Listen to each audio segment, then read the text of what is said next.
Ces images ne sont pas prises en République démocratique du Congo, mais bien en Belgique, dans le parc de Tervuren. En 1897, des centaines de Congolais sont emmenés de force en Belgique et exhibés dans des villages africains reconstitués un peu partout sur notre territoire. Ici à Tervuren, des visites guidées nous replongent dans ce zoo humain.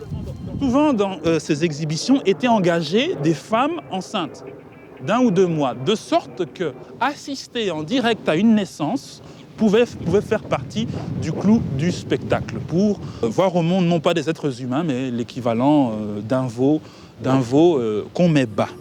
Pour Léopold II, ces exhibitions, qui ont duré jusqu'à l'exposition universelle de 1958, permettaient de justifier la colonisation au Congo. À Tervuren, elles ont rassemblé plus d'1 million de visiteurs.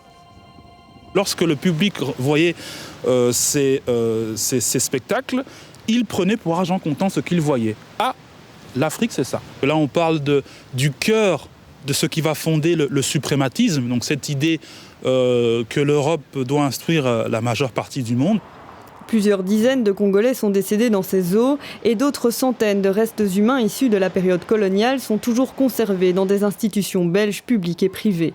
Le projet fédéral Home, censé réaliser une évaluation de ces restes humains, doit se finir en décembre.